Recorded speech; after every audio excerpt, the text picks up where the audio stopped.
Hello Cancer, Sun, Moon Rising, and Venus Signs. Kamusta kayo? Sana po nasa mabuti kayong kalagayan.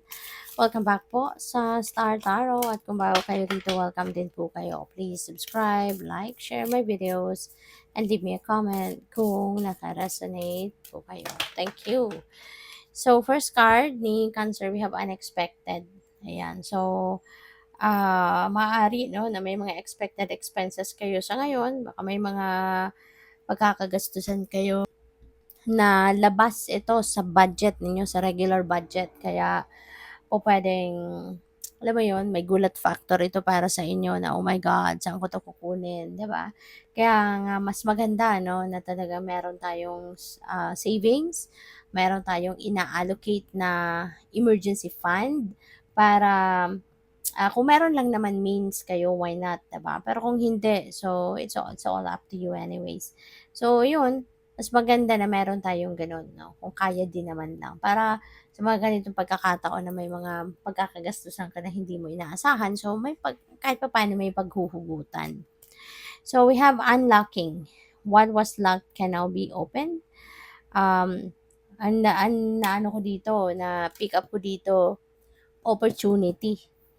Opportunity ito. Tignan mo, ang unang tingin ko dito sa bilog na to, gold coin, parang gold na pera talaga at may key. So, yun ang unang-una kong nakita. Kaya maaari, no, na ngayon, may opportunity siguro na magbubukas para sa'yo at ang oportunidad na to, oportunidad na magdadala sa'yo ng maraming pera, magdadala sa'yo ng kasaganaan. So, pwedeng meron ditong opportunity ng kunyari bagong trabaho or karagdagang trabaho, panibagong career path, or panibagong pagkakataon siguro, no, na makapagnegosyo kayo or makapag-invest kayo na parang malaki yung return of investment ninyo.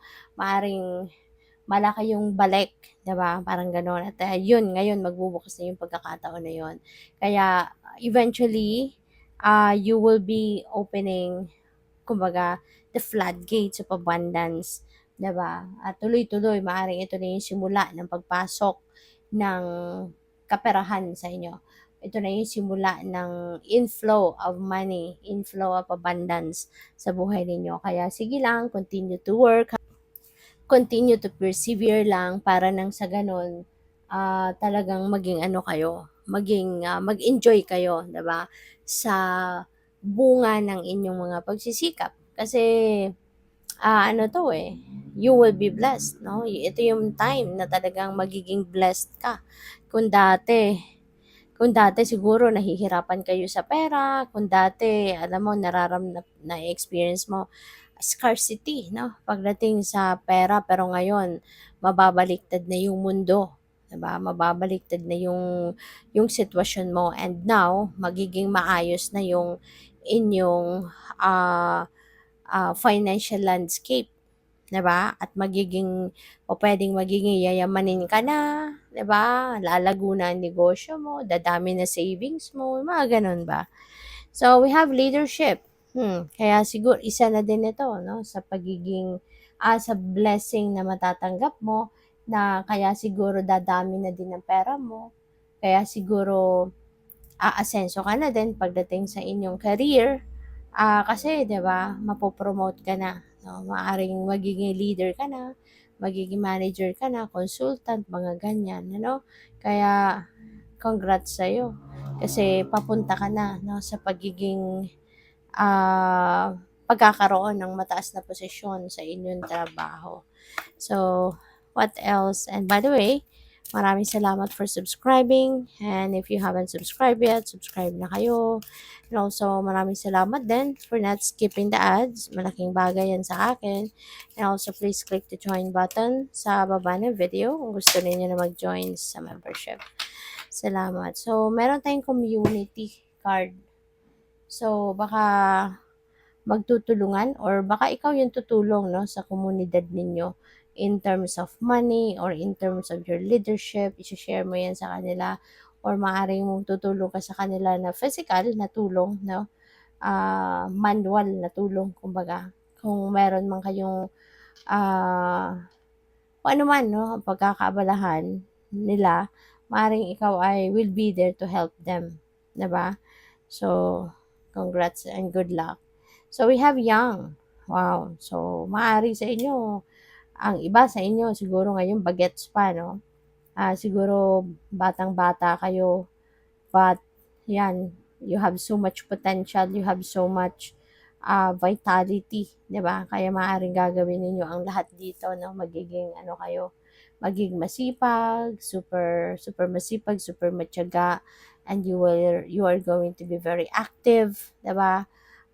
Siguro ang sipag ninyong trabaho, no? Maaring may part-time ka na, may full-time ka pa, may business ka pa on the side, 'di ba? Maaring gano'n kayo. So, work, work, work, no? Siguro ang focus ninyo.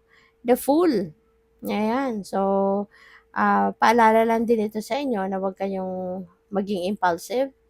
Okay? Huwag kayong maging impulsive. Kung meron man kayong nakikitang opportunity, huwag kayo agad na tatalon, no, sa opportunity na yon. Make sure na pag-isipan muna ninyong mabuti, i-research ninyo kahit konti, 'di ba, kung ano ang nilalaman ng opportunity na yan. Okay? So, don't be fooled, 'di ba, as well. Kasi ang iba, very, very attractive, no? Yung advertising, napaka-attractive. As in, talagang magugustuhan mo. Pero, yun lang yun, no? Pag pinasok mo na yun, maaaring wala na kung ano rin nakasulat yun na yun. And yeah, very limited, 'di ba?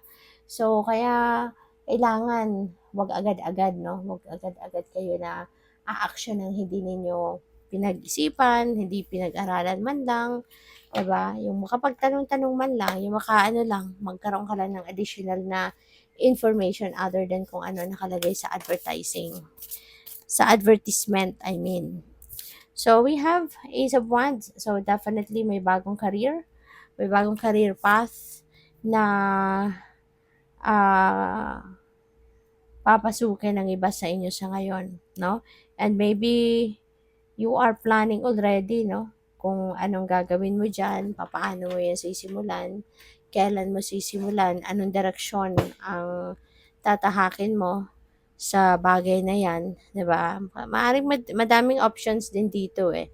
O pwedeng gano'n. Pero maaring meron ka nang nakikita, meron ka nang napupusuan, no? Na kung alin man yung oportunidad ang ite-take advantage mo dito kung ano yung gugustuhin mo. So, may travel din dito, no? Maaari din na yan ay, worldly opportunity, 'di ba? Maaring mga gano'n ang ganap. So, what else? We have Wheel of Fortune, ang swerte mo.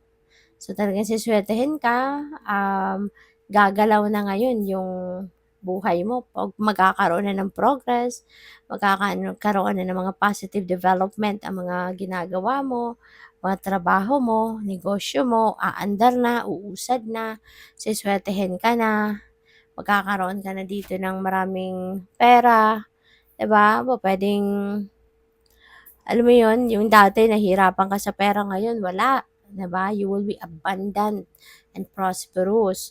Dadaloy na yung swerte sa'yo, dadaloy na yung pera sa'yo, dadaloy na yung mga oportunidad. There will be so much potential and opportunities, no? Ang maaring naka-line up na sa'yo sa ngayon. Kaya good for you and congrats. Thank you for watching Love and Light. Namaste.